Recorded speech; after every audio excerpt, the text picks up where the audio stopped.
आज की कहानी अली नाम के एक नौजवान की है जिसे एक ऐसी शख्सियत से राब्ता हुआ जिसने उसकी जिंदगी का रुख ही मोड़ दिया। ये वाकया सिर्फ एक कहानी नहीं बल्कि ईमान, हिम्मत और गैब पर यकीन की एक जिंदा मिसाल है। अली एक 25 साल का नौजवान शहर की भारी गलियों में अपनी पुरानी मगर भरोसेमंद टैक्सी चलाकर अपना गुजारा कर रहा था। उसका एक ही सहारा था, उसकी बुजुर्ग नेक दिल अम्मा। दोनों की जिंदगी सादगी और सब्र से भरी थी। अली की मेहनत रंग ला रही थी, उसका गुजारा अच्छा चल रहा था और अब वह अपनी खुद की नई चमचमाती गाड़ी खरीदने के सपने देख रहा था। हर दिन वह चंद पैसे अपनी अम्मा से छुपाकर एक गुल्लक में डालता था और हर दफा उस गुल्लक का वजन उसके सपनों को और ताकत देता था। वह अकेला नहीं था, उसके साथ अल्लाह का भरोसा और उसकी अम्मा की दुआएं थीं। उस दिन सुबह से अली ने कुछ नहीं खाया था। किराए दर किराए, मुसाफिर दर मुसाफिर, उसे खाने का मौका ही नहीं मिला। दोपहर ढल चुकी थी और अब शाम की तारीकी छा रही थी। भूख की शिद्दत उसके पेट में आग लगा रही थी। उसने सोचा कि पहले कुछ खा लिया जाए, फिर बाकी काम किए जाएंगे। उसने अपना मोबाइल फोन बंद किया ताकि कोई नया किराया उसकी भूख के आड़े न आए और खाने की तलाश में सड़क के किनारे किसी ठीक ठाक स्टॉल की तरफ बढ़ा। वह पहली बार उस इलाके में आया था। शहर का यह हिस्सा उसके लिए बिल्कुल अनजान था। रास्तों से वह ज्यादा वाकिफ नहीं था और हर मोड़ उसे एक नए मोड़ पर ले जा रहा था। जैसे ही वह एक सुनसान गली के मोड़ पर मुड़ा, उसे अंदाजा नहीं था कि यह रास्ता उसे कहां ले जाएगा। सड़क पर अंधेरा गहरा था और चारों ओर एक अजीब सा सन्नाटा पसरा हुआ था, जैसे वह दुनिया के शोर से बहुत दूर निकल आया हो। उसे लगा कि शायद वह गलत रास्ते पर आ गया है और अब वापस लौट जाना चाहिए, लेकिन उसकी भूख ने उसे आगे बढ़ने पर मजबूर किया। कुछ ही आगे जाने पर उसे सड़क के किनारे एक छोटा सा रोशनियों से चमकता हुआ ढाबा नजर आया। ढाबा देखकर अली की आंखों में चमक आ गई। ढाबे के बाहर अच्छी खासी भीड़ थी। लोग कुर्सी मेज पर बैठे खाना खा रहे थे और खाने की खुशबू से पूरा माहौल महक रहा था। बिरयानी, निहारी, कोरमा, हर तरह के जायकों की खुशबू उसकी नाक तक पहुंच रही थी और उसकी भूख और भी बढ़ गई। अली ने अपनी टैक्सी लॉक की और वहां जाकर एक खाली मेज पर बैठ गया। अभी उसने ठीक से मेन्यू देखने का सोचा ही था कि एक लड़की उसके पास आई। वह लड़की एक काले रंग का पुराना सा दुपट्टा ओढ़े हुए थी, जिसने उसका चेहरा पूरी तरह से ढका हुआ था। उसका लिबास सादगी से भरा था और उसकी चाल में एक अजीब सा ठहराव था, जैसे वह किसी भी गैर जरूरी बात से बचना चाहती हो या शायद उसे अपनी पहचान छुपानी हो। उसके हाथ और पांव अगरचे नजर नहीं आ रहे थे, अली को उनमें एक नाजुक सी नफासत महसूस हुई। उसने सरगोशी के अंदाज में कहा, क्या ऑर्डर करवाएंगे साहब? लड़की ने खाने के बारे में पूछा तो अली ने बिना झिझक बिरयानी ऑर्डर कर दी। उसे यकीन था कि जिस तरह की खुशबू आ रही थी, बिरयानी भी लाजवाब ही होगी। कुछ ही देर में वह लड़की भांप उड़ाती हुई बिरयानी की प्लेट लेकर आई।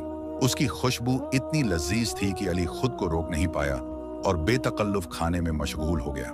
उसने अपनी जिंदगी में ऐसी जायकेदार बिरयानी नहीं खाई थी। हर निवाला उसे जन्नत का सा मजा दे रहा था। जब वह खाना खा चुका तो उसने लड़की को बुलाया और पैसे पूछे।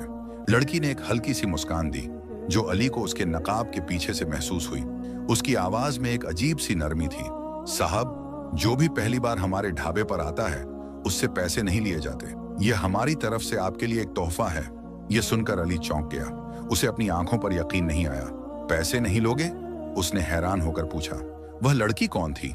अकेली ढाबा चला रही थी या फिर यह किसी और का था? यह सोचते हुए अली ने लड़की से पूछा, क्या यह ढाबा तुम्हारा है? जवाब में लड़की ने सिर्फ सिर हिलाकर हाँ कहा। उसके लहजे में कोई घमंड नहीं था, सिर्फ एक सादगी और खुददारी थी। अली इस पूरी बात से बेहद मुतासिर हुआ। उसने कभी नहीं सोचा था कि सड़क के किनारे कोई लड़की इस तरह ढाबा चला सकती है, वह भी इतनी खुददारी और हिम्मत के साथ। उसके दिल में उस लड़की के लिए एक अजीब सा एहतराम पैदा हो गया। उसे उसकी यह बात भी नहीं भूली कि अगली बार आने पर ही वह अपना नाम बताएगी। उसके अंदर एक अजीब सी कशिश पैदा हो गई थी उस लड़की को मजीद जानने की। घर लौटते वक्त अली को एहसास हुआ कि उसे बिरयानी पैक करवा लेनी चाहिए थी ताकि उसकी अम्मा भी खा सकती, लेकिन अब वह काफी दूर निकल आया था। वापस जाना मुमकिन नहीं था। घर पहुंचने पर अम्मा ने पूछा कि उसने खाना खाया या नहीं। जब अली ने उन्हें बताया कि उसने ढाबे पर खा लिया तो उन्होंने तसल्ली से कहा कि अच्छा हुआ, क्योंकि वह खुद थोड़ी बीमार थी और नाश्ता नहीं बना पाई थी।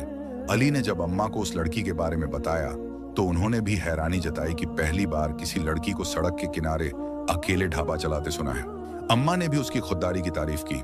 अली को अब यह यकीन हो गया था कि वह लड़की कोई मामूली शख्सियत नहीं थी। उसके हाथों में जादू था या फिर शायद कोई और ही राज छुपा था। अब अली ने ठान लिया था कि वह दोबारा उस ढाबे पर जाएगा, और इस बार वह सिर्फ खाने के लिए नहीं जाएगा, बल्कि यह जानने के लिए भी कि वह लड़की आखिर कौन थी। उसे उसकी आंखों में कोई गहरा राज नजर आ रहा था। उसकी चाल में एक अनोखी शान और उसकी आवाज में एक अजीब सी कशिश थी। वह उस लड़की से ज्यादा वाकिफ होना चाहता था। अगले ही दिन उसने अपनी इस ख्वाहिश के आगे बेबस होकर दोबारा उसी ढाबे का रुख किया। इस बार वह बिना भटके सीधा उसी लड़की के पास पहुंचा। लड़की ने उसे देखते ही हल्की सी मुस्कान दी, क्योंकि उसकी आंखों में हल्की चमक आ गई थी। आज भी उसने काले रंग का ही दुपट्टा लिया हुआ था और आज भी उसका चेहरा नकाब में ढका हुआ था। नौजवान ने हंसते हुए कहा, तुम्हारी बिरयानी ने रात भर मेरी जुबान पर अपना जायका बरकरार रखा, इसलिए आज दोबारा खाने आया हूँ। फटाफट गरम गरम प्लेट लेकर आओ। लड़की ने सिर हिलाया और कुछ ही देर में भांप उड़ाते हुए बिरयानी के साथ रायता भी लेकर आ गई। यह देखकर नौजवान ने मजाकिया अंदाज में कहा, अरे आज तो रायता भी है, इसके अलग से पैसे लोगी? लड़की खिलखिलाकर हंस पड़ी और बोली, नहीं, जो कस्टमर दूसरी बार आता है उसे हम फ्री में रायता देते हैं। उसकी बात सुनकर नौजवान हैरान रह गया। उसे महसूस हुआ कि यह लड़की कारोबार के मामले में बेहद समझदार थी। उसने हंसते हुए कहा, अरे तुम तो बिजनेस के मामले में बहुत चालाक हो, मुझे तुम्हारा यह अंदाज बहुत पसंद आया। लड़की ने मुस्कुराते हुए जवाब दिया, बिल्कुल, क्योंकि मैंने बिजनेस की पढ़ाई की हुई है।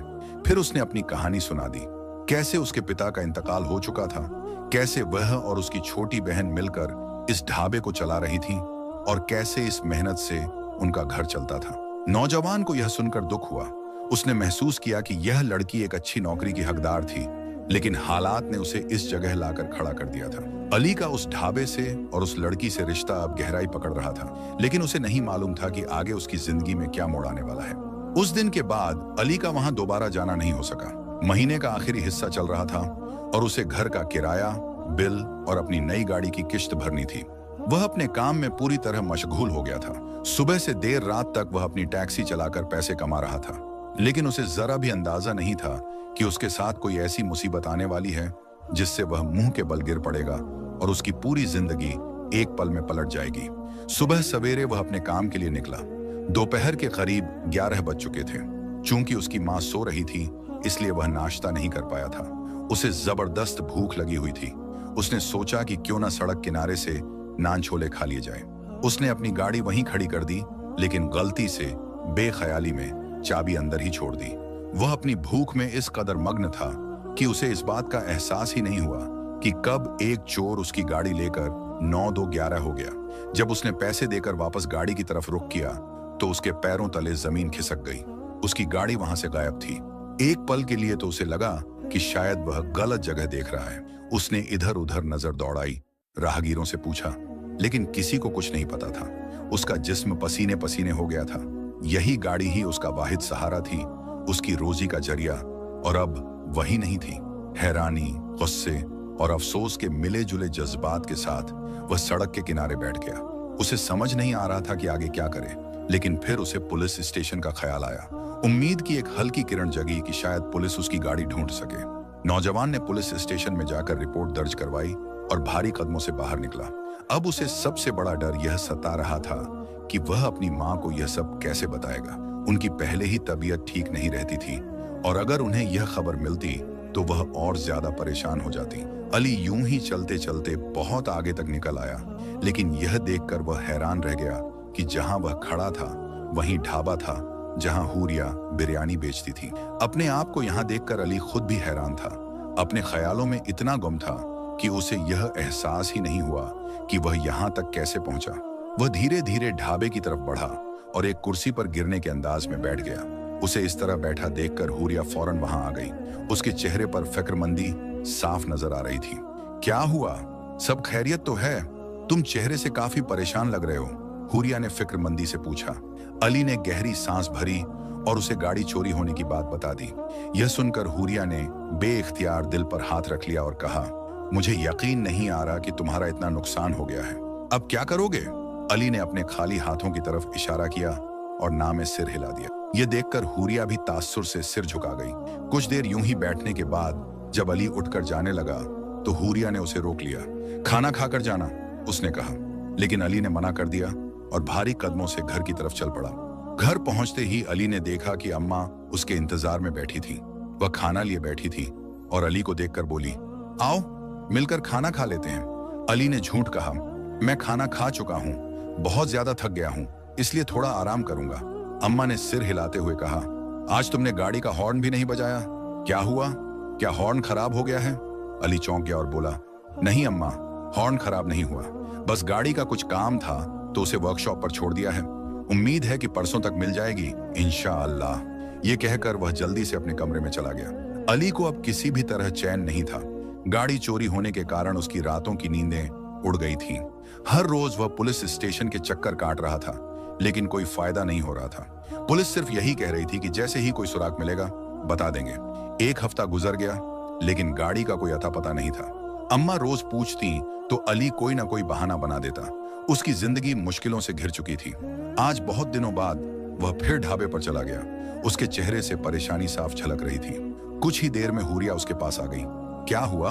बहुत दिनों बाद आए हो, क्या तुम्हारी गाड़ी मिल गई? उसने फिक्रमंदी से पूछा। अली ने आहिस्ता से सिर हिलाया, नहीं, गाड़ी अब तक नहीं मिली, न जाने मिलेगी भी या नहीं। हुरिया ने दिलासा देने की कोशिश की, हिम्मत मत हारो, मिल जाएगी। फिर उसने अम्मा के बारे में पूछा। अली ने जवाब दिया, अम्मा ठीक है, मैंने उन्हें अब तक गाड़ी के बारे में नहीं बताया। थोड़ी देर सोच में डूबी रहने के बाद हुरिया ने कहा, अली, क्या मैं तुम्हारी कोई मदद कर सकती हूँ? अली ने हैरानी से उसकी तरफ देखा। अरे नहीं नहीं, तुम भला कैसे मेरी मदद कर सकती हो? बस दुआ करो कि मेरी गाड़ी मिल जाए। मैं बहुत परेशान हूँ, गाड़ी की किश्त भी देनी है, घर का किराया भी बाकी है, मेरे पास तो बस खाने भर के ही पैसे बचे हैं। हुरिया ने धीरे से कहा, मेरे पास कुछ पैसे रखे हुए हैं, अगर तुम चाहो तो इस्तेमाल कर सकते हो, बाद में लौटा देना। अली ने नफी में सिर हिला दिया, नहीं, मैं तुम्हारी मदद नहीं ले सकता। तुमने मेहनत से जो कमाया है वह तुम्हारा हक है। मैं तुम्हारी पेशकश की कदर करता हूँ, लेकिन मैं ऐसा नहीं कर सकता। हुरिया चुप हो गई। उसके चेहरे की रौनक बुझ गई थी। थोड़ी देर बाद वह खाना लेकर आई और अली की मेज पर रख दिया। अली ने मना किया, अभी मेरे पास पैसे नहीं हैं, मैं नहीं खा सकता। हुरिया ने कहा, मैं तुम्हारे बिल में जोड़ लूंगी, जब पैसे हों तब दे देना। फिर वह गुस्से से वहां से चली गई। अली को थोड़ी शर्मिंदगी हुई कि वह बार बार उसकी मदद को ठुकरा रहा था। खाना भी नहीं खाया गया। वह उठकर हुरिया के पीछे चला और उससे माफी मांगी। हुरिया, मुझे माफ कर दो, मैं तुम्हारे खुले दिल को गलत समझ रहा था। मेरे हालात ने मुझे बहुत तल्ख बना दिया है।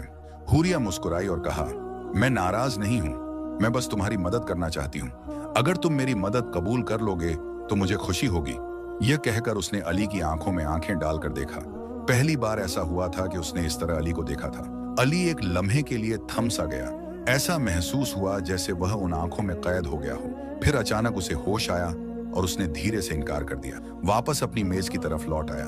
बिरयानी ठंडी हो रही थी, लेकिन अली अब भी उन्हीं चंद लम्हों में खोया हुआ था।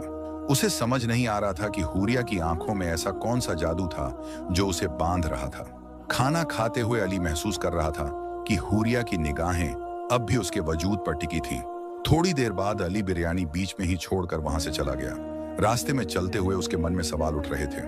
हुरिया क्यों उसकी इतनी मदद करना चाहती थी? आखिर इतनी बड़ी रकम उसे क्यों देना चाहती थी? अगर उसके पास पैसे थे तो वह खुद कोई बेहतर काम क्यों नहीं करती? अली इन्हीं सवालों में उलझा हुआ था कि अचानक उसे महसूस हुआ कि कोई उसके साथ साथ चल रहा है। किसी ने उसके कदमों से कदम मिलाया था। उसने गर्दन घुमाकर देखा और उसके पैरों तले जमीन खिसक गई। उसके साथ हुरिया चल रही थी, वैसा ही लिबास, वही दुपट्टा और वही मुस्कुराती निगाहें। लेकिन यह मुमकिन कैसे था? अली ने हैरानी से पूछा, हुरिया, तुम यहाँ? इस सवाल पर हुरिया ठिठक गई। उसकी आंखों में एक अजीब सी चमक थी। उसने अपनी उंगलियों को मोड़ते हुए कहा, मैं तुमसे अकेले में बात करना चाहती थी। ढाबे पर बहुत भीड़ होती है, वहां खुलकर बात करना मुश्किल है, इसीलिए मैं तुम्हारे पीछे पीछे चली आई। फिर उसने अली की आंखों में झांका और गहरी सांस लेकर कहा, अली, मैं तुम्हें अपने बारे में एक सच्चाई बताना चाहती हूँ ताकि तुम मेरी मदद कबूल कर सको। मेरा नाम हुरिया जरूर है, लेकिन मैं कोई आम लड़की नहीं हूँ। मैं जिन्नात की दुनिया से आई हूँ। मैं इंसानों की दुनिया में भेस बदलकर घूमती हूँ, उनकी परेशानियां समझती हूँ और उनकी मदद करती हूँ। अली के पैरों तले जमीन खिसक गई। उसे अपनी आंखों पर यकीन नहीं हो रहा था। जिन्नात? ये क्या कह रही है? उसका दिमाग चक्कर खा गया। वह हैरत से हुरिया को देखता रहा। हुरिया ने धीरे से अपने चेहरे से नकाब हटा दिया। उसकी खूबसूरती देखकर अली कुछ लम्हों के लिए जैसे जड़ हो गया। उसका चेहरा, जिसे उसने कभी देखा नहीं था, चांद जैसा चमक रहा था। उसकी आंखें, जिनमें अली ने पहले भी एक अजीब सी कशिश महसूस की थी, अब एक बेइंतहा चमक से भरी थी, जैसे वह किसी और दुनिया से आई हों। उसके बाल, जो उसने नकाब में छुपाए हुए थे, अब एक अनोखी चमक के साथ उसके कंधों पर बिखर गए थे। अली उसकी खूबसूरती में खोसा गया था। वह रात कैसे गुजरी, अली को कुछ याद नहीं। अगली सुबह जब अम्मा ने फिर से गाड़ी के बारे में पूछा, तो जाने क्यों इस बार अली ने सच बोल दिया। गाड़ी चोरी हो गई अम्मा, मैं इसी वजह से इतने दिनों से परेशान घूम रहा हूँ। यह सुनकर अम्मा की आंखों में आंसू आ गए। कमाई का एकमात्र झरिया भी चला गया था। अली खुद को कोस रहा था कि आखिर वह इस मुसीबत से कैसे निकले। उसका दिल दुख से भरा था। एक तरफ गाड़ी का गम, दूसरी तरफ हुरिया की सच्चाई, जो उसे किसी ख्वाब जैसी लग रही थी। फिर एक हफ्ता गुजर गया। अली ने हुरिया से कोई मुलाकात नहीं की। एक तरफ उसका दिमाग हुरिया की सच्चाई को कबूल नहीं कर पा रहा था, तो दूसरी तरफ गाड़ी की चोरी से उसकी जिंदगी ठहर सी गई थी। वह दिन भर घर में या पुलिस स्टेशन के चक्कर काटता रहता। उसे समझ नहीं आ रहा था कि क्या करे। उसका ईमान और अक्ल दोनों एक अजीब कशमकश में उलझे हुए थे। फिर एक शाम अली की रातों की नींद हराम थी।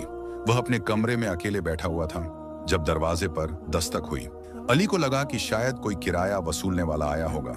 उसने अम्मा से कहा, अगर वही हुआ तो कह देना मैं घर पर नहीं हूं। लेकिन जब अम्मा दरवाजे पर गईं, तो उनके साथ किसी लड़की की बातचीत सुनाई दी। अली ने झांक कर देखा तो उसकी आंखें हैरत से फैल गईं। सामने हुरिया खड़ी थी, वही नकाब, वही लिबास, जो अम्मा से अंदर आने की इजाजत मांग रही थी। हड़बड़ाकर अली बाहर आया और बोला, हुरिया तुम यहाँ? हुरिया मुस्कुराई और बोली, हाँ, तुम्हारी खैर खबर लेने आई हूँ। इतने दिनों से तुम कहाँ गायब थे? परेशान हो तो बताओ, गाड़ी मिली या नहीं? अली ने निराशा से सिर हिला दिया। हुरिया अफसोस जाहिर करने लगी और फिर उसने कहा, मैं अम्मा के लिए और तुम्हारे लिए बिरयानी लाई हूँ। अम्मा उसे बहुत अपनापन दिखा रही थी, जबकि अली अब भी उलझा हुआ था। उसने अम्मा को हुरिया की हकीकत नहीं बताई, क्योंकि वह खुद इस बात पर पूरी तरह यकीन नहीं कर पा रहा था। उसे डर था कि अम्मा शायद डर जाएंगी या परेशान हो जाएंगी। कुछ देर बैठने के बाद हुरिया उठी और बोली, अली, तुम्हारे लिए मेरे पास एक चीज है, बाहर गली में आकर देखोगे? अली ने हैरानी से पूछा, ऐसी कौन सी चीज? यहीं बता दो। लेकिन हुरिया मुस्कुराई और बोली, नहीं, पहले बाहर आओ। अली और अम्मा उसके साथ बाहर आए। बाहर गली में एक चमचमाती, बिल्कुल नई कार खड़ी थी। उस कार की चमक अली की आंखों को खींच रही थी, जैसे वह अभी अभी शोरूम से निकली हो। हुरिया ने अली की तरफ देखा और कहा, यह तुम्हारी नई गाड़ी है, आज से तुम इसे बतौर टैक्सी इस्तेमाल करोगे। अली अवाक रह गया। उसने हैरानी से पूछा, यह गाड़ी कहां से आई? तुम क्या कह रही हो? हुरिया ने मुस्कुराते हुए चाबी अली की तरफ बढ़ा दी। यह गाड़ी अब तुम्हारी है अली, बस इसे चलाने की हिम्मत करो। अली ने कांपते हाथों से चाबी ली और गाड़ी को छूने लगा। अम्मा के चेहरे पर खुशी थी, लेकिन साथ ही वह हैरान भी थी। उन्होंने हुरिया से कहा, अरे बेटा, तुमने इतनी महंगी गाड़ी मेरे बेटे को तोहफे में दे दी? हुरिया खिलखिलाकर हंस पड़ी और बोली, अम्मा, आप परेशान ना हो, ये मेरा और अली का मामला है, हम आपस में देख लेंगे। अम्मा ने हल्की मुस्कान के साथ सिर हिलाया, जैसे वह सब कुछ समझ रही हूं, लेकिन अली के चेहरे पर संकोच था। उसने गाड़ी को देखा, फिर हुरिया की ओर मुड़ते हुए कहा, मैं यह गाड़ी नहीं ले सकता, यह बहुत कीमती है।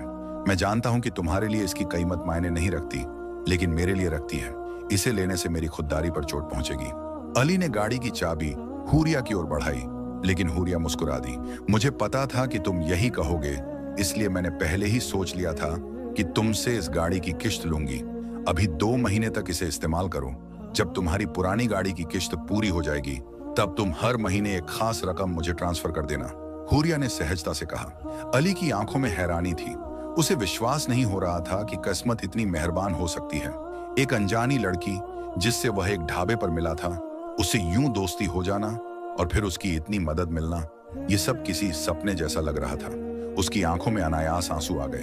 हुरिया, तुम्हारा बहुत शुक्रिया। तुमने इस मुश्किल घड़ी में मेरी जो मदद की है, शायद कोई अपना भी ऐसा ना करता। अली ने कृतज्ञता से कहा। हुरिया ने उसकी ओर देखकर एक हल्की मुस्कान दी, लेकिन उसकी आंखों में भी एक अनजानी नमी थी। उसने कुछ रकम अली की ओर बढ़ाते हुए कहा, यह सिर्फ एक कर्ज है, इसे इस्तेमाल कर लो ताकि तुम्हें किश्तों के लिए कोई तंग न करे। दिल लगाकर अपना काम करो। ये कहकर हुरिया चली गई। अली उसकी ओर देखता रह गया। उसने गाड़ी की ओर देखा। ये बिल्कुल नई थी, जैसे अभी शोरूम से निकली हो। उसकी चमक इस बात की गवाही दे रही थी कि यह बहुत कीमती है। उस रात अली को खुशी के मारे नींद नहीं आई। अम्मा भी हुरिया की तारीफ करते नहीं थक रही थी। ऐसी बच्ची मैंने पहली बार देखी है, इतनी मोहब्बत और एहसास करने वाली, अपना सब कुछ लुटा देने वाली। अली को यह सुनकर फख्र महसूस हुआ। उसने ठान लिया कि वह जल्द से जल्द हुरिया का कर्ज उतार देगा। उसने डबल शिफ्ट में काम करना शुरू कर दिया। 3 महीने बाद जब अली पहली किस्त देने हुरिया के ढाबे पर पहुंचा, तो वहां का नजारा देखकर उसकी आंखें फैल गईं। वहां अब कोई ढाबा नहीं था, पूरी जगह खाली थी, जैसे वहां कभी कुछ था ही नहीं। हुरिया भी कहीं नहीं थी। अली ने आसपास के लोगों से पूछा, लेकिन कोई भी उसके बारे में कुछ नहीं जानता था। सबने हैरान होकर उसे देखा, जैसे वह किसी ऐसे शख्स की बात कर रहा हो जो कभी मौजूद ही नहीं था। अली मायूस हो गया। उसे समझ नहीं आ रहा था कि हुरिया से संपर्क कैसे करे। उसके पास न उसका पता था, न कोई और जानकारी। वह रोज उसी जगह चक्कर लगाता, इस उम्मीद में कि शायद हुरिया फिर से वहां आ जाए। अली की जिंदगी अब एक नए मोड़ पर थी। वह कामयाब था, उसकी नई गाड़ी अच्छी चल रही थी, उसने अम्मा का ख्याल रखा, लेकिन उसके दिल में हुरिया की यादें ताजा थीं। वह अक्सर उस सुनसान जगह जाकर बैठ जाता जहां कभी ढाबा हुआ करता था और हुरिया को याद करता। उसकी दी हुई गाड़ी में बैठते ही उसे वही अनजानी खुशबू महसूस होती, जैसे हुरिया उसके बिल्कुल पास हो। उसे यकीन था कि हुरिया उससे दूर नहीं थी। एक दिन जब अली अपनी टैक्सी लेकर शहर के बाहर एक सुनसान रास्ते पर जा रहा था, तो अचानक उसकी गाड़ी बंद हो गई। कितनी भी कोशिश की, वह स्टार्ट नहीं हुई। अली परेशान हो गया। रात गहराने लगी थी और चारों तरफ सन्नाटा था। उसकी नजर एक पुराने तारीख दरख्त पर पड़ी। उस दरख्त के पास एक छोटा सा कुआं था, जिसके बारे में लोगों का कहना था कि वह कदीम जमाने का है और उसमें अजीब ताकतें रहती हैं। अली को घबराहट हुई। उसी वक्त उसे वही अनजानी खुशबू महसूस हुई जो हमेशा हुरिया के आसपास रहती थी। उसकी आंखों के सामने एक हल्का सा नूर चमका और उसे महसूस हुआ जैसे कोई उसे उस कुएं की तरफ इशारा कर रहा हो। अली का दिल जोरों से धड़कने लगा। क्या यह हुरिया थी? क्या वह उसे मदद करने आई थी? उसने अल्लाह का नाम लिया और धीरे धीरे उस कुएं की तरफ बढ़ा। कुएं के पास पहुंचकर अली ने झुककर अंदर देखा। अंदर घुप अंधेरा था, लेकिन उसे हल्की सी रोशनी चमकती नजर आई, जैसे कोई छोटा सा दिया जला हो। और फिर उसे वही सरगोशी सुनाई दी जो उसने हुरिया की तरफ से महसूस की थी। अली, डरो मत, तुम्हें इस राज को सुलझाना होगा। मेरी दुनिया और तुम्हारी दुनिया एक दूसरे से जुड़ी है। अली ने हैरानी से इधर उधर देखा। उसे यकीन हो गया कि हुरिया उसके पास ही थी, गैब से उसकी रहनुमाई कर रही थी। उसने फिर कुरान की आयतुल कुर्सी पढ़ना शुरू की। उसकी गाड़ी का बंद होना, इस सुनसान जगह आना और उस कुएं का नजर आना, ये सब कोई इत्तेफाकन नहीं था। ये हुरिया का इशारा था जो उसे किसी बड़े मकसद की तरफ ले जा रहा था। अली समझ गया कि उसकी जिंदगी अब सिर्फ टैक्सी चलाने तक सीमित नहीं थी। उसे कोई और ही सफर तय करना था। उसे उस कुएं के अंदर छुपी हुई हकीकत का पता लगाना था, जहां से हुरिया की आवाज आ रही थी। उसे यकीन हो गया था कि हुरिया की मदद सिर्फ उसकी गाड़ी तक सीमित नहीं थी, वह उसे जिंदगी का कोई गहरा राज सिखाना चाहती थी। अली ने हिम्मत करके उस कुएं के करीब बैठ गया। उसकी गाड़ी अब भी बंद थी, लेकिन उसे अब कोई फिक्र नहीं थी। उसके अंदर एक अजीब सुकून था। उसने कुएं के अंदर झांका और रोशनी और आवाज का पीछा किया। आवाज धीरे धीरे वाजे होती गई। अली, तुम नेक हो, तुम अल्लाह से डरते हो, इसलिए तुम्हें चुना गया है। हमारी दुनिया तुम्हारी दुनिया से मुख्तलिफ नहीं, बस नजरों से ओझल है। जैसे तुम इंसानों की मदद करते हो, वैसे ही हम भी करते हैं, लेकिन हमारे लिए भी उसूल हैं। अली ने पूछा, हुरिया, तुम मुझसे क्या चाहती हो? क्या राज है जो तुम बताना चाहती हो? आवाज ने जवाब दिया, इस कुएं में एक पुराना राज है अली। यहाँ एक ऐसी किताब दफन है जो इंसानों और जिन्नातों की दोस्ती और दुश्मनी के बारे में है। वो किताब बुरी ताकतों के हाथ लग गई तो इंसानियत के लिए खतरा बन जाएगी। तुम्हें उसे वापस लाना होगा और उसी जगह दफन करना होगा जहां वो पहले थी। अली घबरा गया, लेकिन मैं कैसे? मैं तो सिर्फ एक गरीब टैक्सी ड्राइवर हूं। तुम्हारे पास ईमान की दौलत है अली, आवाज ने कहा, और सच्चे ईमान वालों की मदद अल्लाह करता है। तुम्हें एक ऐसी जगह मिलेगी जहां वो किताब छुपाई गई है। इस वक्त तुम्हारी मदद के लिए मैं हमेशा तुम्हारे पास हूं। बस अपनी नीयत साफ रखना और अल्लाह पर भरोसा करना। उसी पल एक हल्की रोशनी कुएं से बाहर आई और अली की आंखों के सामने एक तस्वीर बनाई। तस्वीर में एक पुराना खानदान दिखाया गया जिनके पास एक चमकती हुई किताब थी, और फिर एक अजीब सा महल नजर आया जो यूनिवर्सिटी के पुराने ब्लॉक से मिलता जुलता था, लेकिन उससे भी ज्यादा तारीख और सुनसान। ये वही जगह थी जहां मरियम की रूह से उसकी मुलाकात हुई थी। अली हैरत से देखता रह गया। रोशनी गायब हो गई और उसके साथ ही हुरिया की आवाज भी मद्धम पड़ गई। लेकिन अली के दिल में एक नया अज़्म पैदा हो गया था। उसकी गाड़ी ने भी उसी पल स्टार्ट ले लिया, जैसे कोई उसे आगे बढ़ने का इशारा दे रहा हो। अली उस रात घर वापस आया। उसका दिल गैब की दुनिया और अपनी नई जिम्मेदारियों के बारे में सोच रहा था। उसने उस महल की तस्वीर को अपने जहन में कैद कर लिया। अगले दिन से अली ने अपनी टैक्सी चलाने के साथ साथ उस महल को ढूंढना शुरू किया। उसकी जिंदगी अब सिर्फ पैसे कमाने तक महदूद नहीं थी, बल्कि एक बड़े मकसद के लिए थी। कई दिनों की तलाश के बाद अली को शहर के बाहर एक सुनसान जगह पर वही पुराना तारीख महल मिला। महल के अंदर दाखिल होते ही उसे वही अनजानी खुशबू महसूस हुई, जैसे हुरिया उसके साथ हो। उसने अपनी हिम्मत इकट्ठी की और अल्लाह का नाम लेकर अंदर गया। महल के अंदर मुख्तलिफ कमरे थे, हर तरफ सन्नाटा छाया हुआ था। अली ने वो किताब ढूंढनी शुरू की। आखिरकार एक पुराने धूल भरे कमरे में उसे एक छुपा हुआ संदूक मिला। संदूक के अंदर वही चमकती हुई किताब थी जो उसे हुरिया ने दिखाई थी। जैसे ही उसने किताब को हाथ लगाया, एक तेज रोशनी चमकी और पूरा महल रोशन हो गया। अली को महसूस हुआ जैसे मरियम की रूह भी वहीं मौजूद थी और उसे शुक्रिया अदा कर रही थी। अली ने किताब को वापस कुएं में दफन कर दिया, जैसा कि हुरिया ने बताया था। और उस दिन के बाद अली की जिंदगी मुकम्मल तौर पर बदल गई। वो एक कामयाब टैक्सी ड्राइवर था, लेकिन उसकी असल पहचान अब एक नेक, दीनी और अल्लाह पर मुकम्मल भरोसा रखने वाले इंसान की थी। उसने हुरिया के कहने पर जरूरतमंद लोगों की मदद करना शुरू की। अपनी कमाई का एक हिस्सा गरीबों पर खर्च करता। उसकी जिंदगी में अब कोई दुख नहीं था, सिर्फ सुकून और खुशी थी। हुरिया कभी दोबारा उसके सामने जाहिर नहीं हुई, लेकिन अली को हर मुश्किल वक्त में उसकी मौजूदगी महसूस होती थी। जब भी उसे वो अनजानी खुशबू महसूस होती, वो समझ जाता कि हुरिया उसके पास ही है। उसने सीख लिया था कि गैब की दुनिया सिर्फ कहानियों में नहीं होती, बल्कि वो हमारे इर्द गिर्द ही होती है और अच्छे लोगों की मदद के लिए हमेशा मौजूद रहती है। अली की कहानी ने साबित किया कि ईमान की रोशनी हर अंधेरे को दूर कर सकती है और अल्लाह का हुक्म मानने वालों की मदद गैब से भी आती है। मटेरियल दौलत चाहे कितनी भी हो, असल सबक तो यकीन, ईमानदारी और इंसानियत की खिदमत में छुपा है। तो दोस्तों, ये थी अली और नागिन लड़की हुरिया की हैरत अंगेज कहानी। कैसे एक मामूली टैक्सी ड्राइवर की जिंदगी एक अनोखी मुलाकात ने बदल दी और उसे गैब की दुनिया के राज से आशना करवाया। इस कहानी से हमें यह सबक मिलता है कि अल्लाह की मदद हर मुश्किल में हमारे साथ होती है, बस हमारा ईमान मजबूत होना चाहिए। और दुनिया में कुछ ताकतें ऐसी भी हैं जो इंसान की मदद के लिए सिर्फ इसलिए आती हैं क्योंकि वो उसकी नीयत और पाकीज़गी देखती हैं। अली ने अपने ईमान और हिम्मत से न सिर्फ अपनी जिंदगी बनाई, बल्कि एक बड़े राज को भी सुलझाया। क्या आपको इस कहानी से कोई नया सबक मिला? अपनी राय कमेंट्स में जरूर शेयर करें। इस वीडियो को लाइक करें, शेयर करें अपने दोस्तों और फैमिली के साथ, और चैनल को सब्सक्राइब करना ना भूलें ताकि ऐसी मजीद दिलचस्प और सबक आमोज कहानियां आप तक पहुंचती रहें। शुक्रिया।